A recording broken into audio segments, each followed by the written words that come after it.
নমস্কার, কেমন আছেন সবাই? আপনাদের আজকে নিয়ে যাব টিটাগড়ের গোপন রত্ন অন্নপূর্ণা মন্দিরে আর জানবো এখানকার ইতিহাস, সৌন্দর্য এবং রহস্য সম্বন্ধে।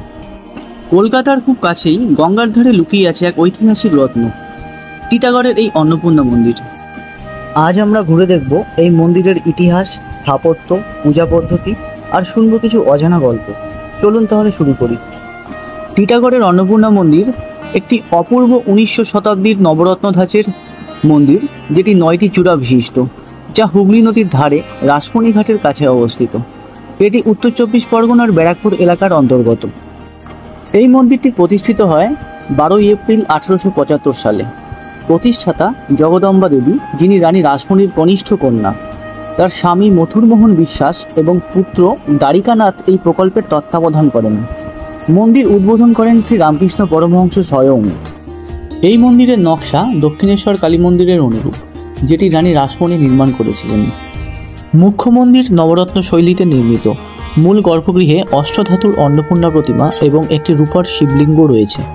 এই মন্দিরটিতে একটি নাট মন্দির আছে, 6টি আটচালা শিব মন্দির, উত্তর দক্ষিণ পাশে 3টি করে, 2টি নহবতখানা আছে। এখানে যে 6টি পৃথক শিব মন্দির আছে সেগুলো হলো কল্যাণেশ্বর, কম্বেশ্বর, কিন্নরেশ্বর, কেদারেশ্বর, কৈলাসেশ্বর এবং কপিলেশ্বর। মন্দিরের প্রধান প্রবেশপথে একটি সিংহ মূর্তি রয়েছে। যদিও এটি ঔপনিবেশিক আমলের চিহ্ন, তবে স্থানীয়দের আবেদনে এটি সংরক্ষিত হয়েছে। কথিত আছে জগদম্বা দেবী স্বপ্নে দেখেছিলেন তার মায়ের মানে রানী রাসমণির কাজের ছায়া যেন তিনি অতিক্রম না করেন, তাই দক্ষিণেশ্বরের মতো 12 শিব মন্দির না করে 6টিতেই সীমাবদ্ধ রাখেন। এবার চলুন দেখে নেওয়া যাক দর্শনের সময়সূচি। গ্রীষ্মকালে সকাল 5:30 থেকে দুপুর 12টা 30 পর্যন্ত এবং বিকেল 4টে থেকে রাত 8টা পর্যন্ত। আর শীতকালে সকাল 6টা থেকে দুপুর 1টা এবং বিকেল 3:30 থেকে রাত 8টা পর্যন্ত।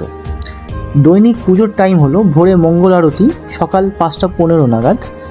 আর ভোগে আছে ভাত, ডাল, সবজি, মাছ, মিষ্টি এবং পায়েস।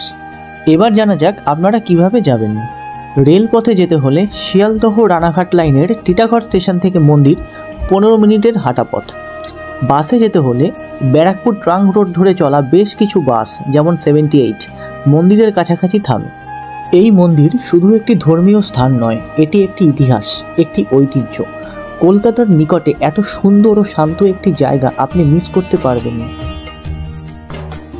আমার এই ভিডিওটি ভালো লাগলে একটা লাইক দিন, বন্ধুদের সাথে শেয়ার করুন, আর এমন আরও অনেক বাংলার হেরিটেজ সম্বন্ধে জানতে চ্যানেলটি প্লিজ সাবস্ক্রাইব করুন।